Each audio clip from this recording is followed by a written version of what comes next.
call centernya ya. Jadi memang ini mereka hampir seluruhnya di sini 100 teman-teman di sini yang menerima dan menampung berbagai keluhan, laporan, juga pertanyaan-pertanyaan. Di beberapa ruangan ini kita pakai untuk tempat yang menerimanya secara fisik yang datang jadi langsung memang ada ke sini. Ruangan-ruangan yang disiapkan Ini gitu ya, untuk bilik pengaduan. Konsultasi langsung istilahnya. Ya. Gapnya antara yang literasinya itu 49% dengan inklusinya 85% itu jauh sekali. Jadi memang masih rawan terhadap risiko berbagai penipuan tadi. Industri jasa keuangan kita secara keseluruhan maupun juga kepastian hukum memerlukan adanya kewenangan untuk melakukan penyidikan oleh OJK.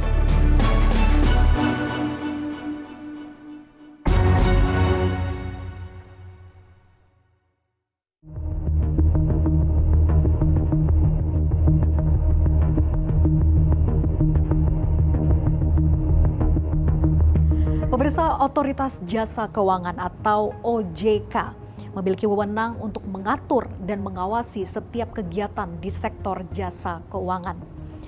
Terlebih, OJK mendapatkan wewenang baru, yaitu dalam Undang-Undang P2SK atau pengembangan dan penguatan sektor jasa keuangan, di mana OJK bisa melakukan penyidikan tunggal.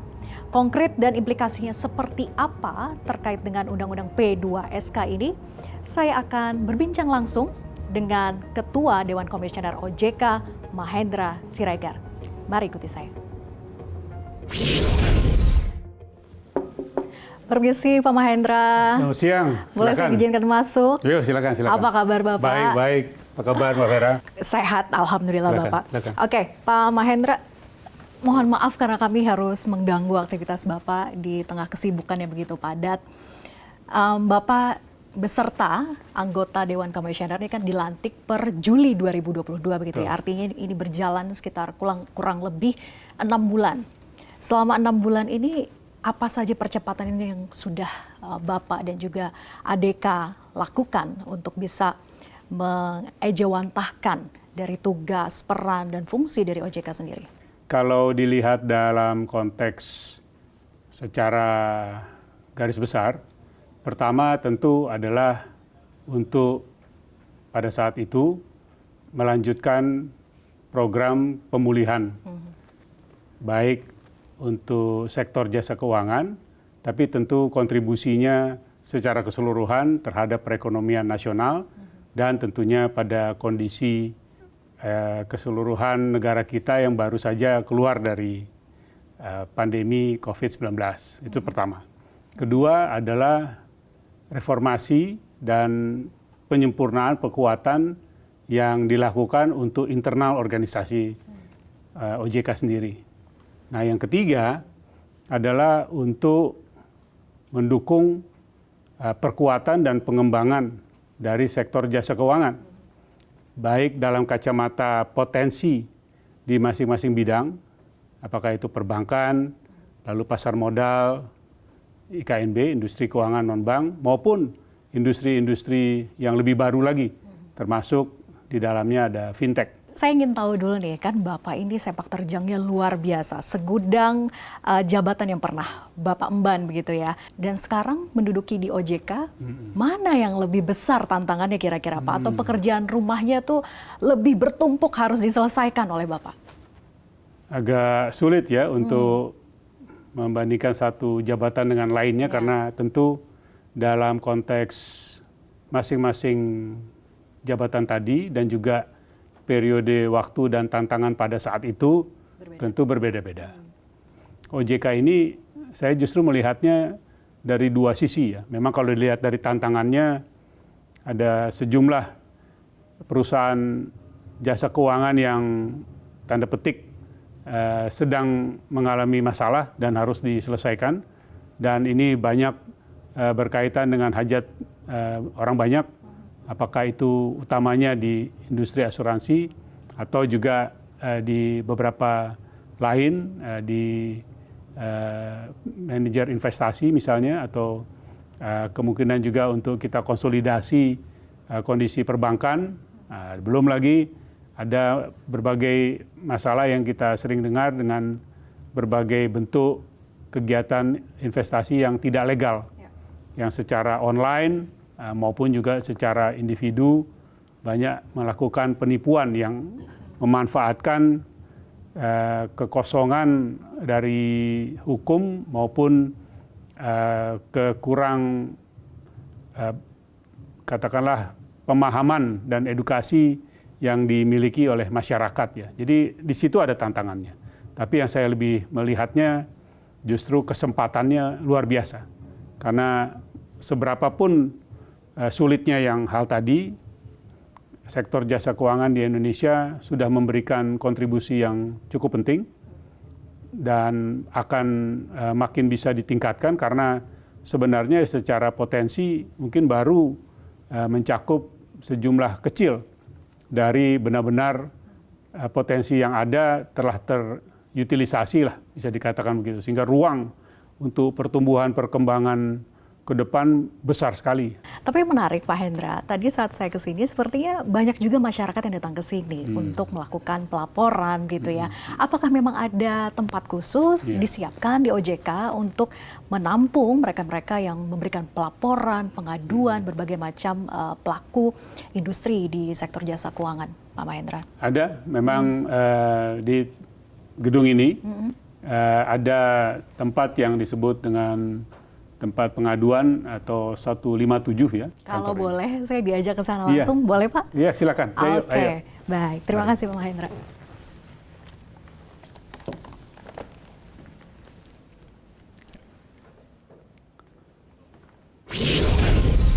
Kita sudah di lantai yang berkaitan dengan pelayanan tadi. Ini adalah logonya. Oh, ini dia, kontak 157. Kontak 157. Satu layanan untuk Indonesia Maju.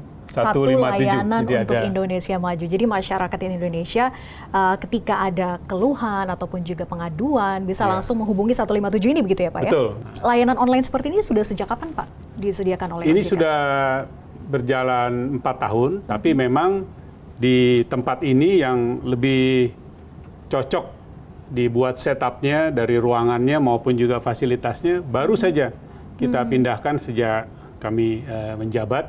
Juli 2022 itu ya? Tidak, baru ya Juli 2022. Kebetulan kami melihat kondisi yang sebelumnya ya perlu diperbaiki lah standarnya sehingga kemudian diputuskan pada bulan Agustus untuk di upgrade gitu ya. Dan sejak 2 bulan ini masuk ke tempat baru ini. Ada layanan call center, tapi bagaimana ketika masyarakat yang masih merasa perlu untuk datang sendiri hadir gitu untuk melakukan pelaporan maupun juga pengaduan, merasa lebih nyaman seperti itu? Apakah tetap dilayani seperti yang tadi saya lihat juga masih ada mereka-mereka yang datang ke sini begitu Pak? Seperti apa juga bentuk-bentuk pelayanan yang diterima terhadap mereka itu? Memang ini sifatnya kita peruntukkan untuk yang layanan online, tapi sebenarnya ruangan-ruangan ini, di beberapa ruangan ini kita pakai untuk tempat yang menerimanya secara fisik yang datang jadi langsung ke sini. Jadi ada ruangan-ruangan yang disiapkan ini gitu untuk ya, bilik pengaduan. Konsultasi langsung istilahnya ya. Nah, dan di sini juga contoh-contoh beberapa poster bagaimana kita melakukan pelayanan edukasi maupun literasi untuk masyarakat lebih waspada terhadap potensi dari penipuan, pemalsuan maupun juga hal-hal lain yang sifatnya ilegal ya. Ini salah satu bentuk edukasi juga kepada masyarakat ataupun mereka yang datang ke sini begitu ya Pak, bisa melihat bagaimana sih sebetulnya layanan konsumen OJK sendiri, ciri-ciri investasi bodong bisa lebih mudah mengenali.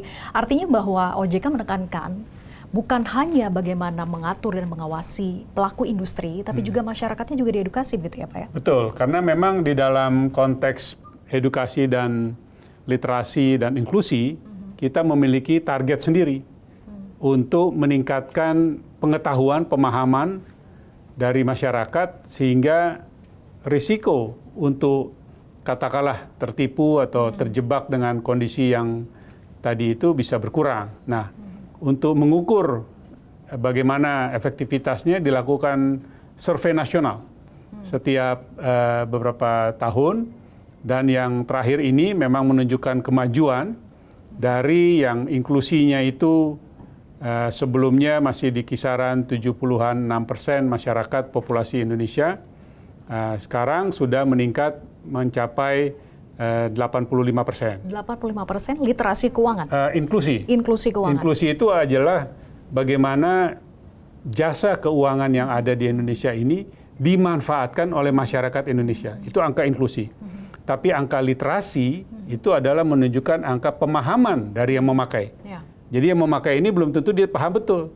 Tapi dia memakai karena bisa saja dia dibayar gajinya langsung dari perusahaan atau dari pemberi kerja Payroll, gitu ya. kepada payroll ke rekeningnya tanpa dia mengerti.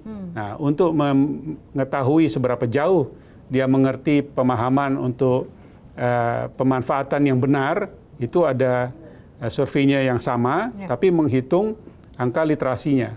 Nah, itu ternyata walaupun naik angkanya dari 38% menjadi 49%, tapi gapnya antara yang literasinya itu 49% dengan inklusinya 85% itu jauh sekali.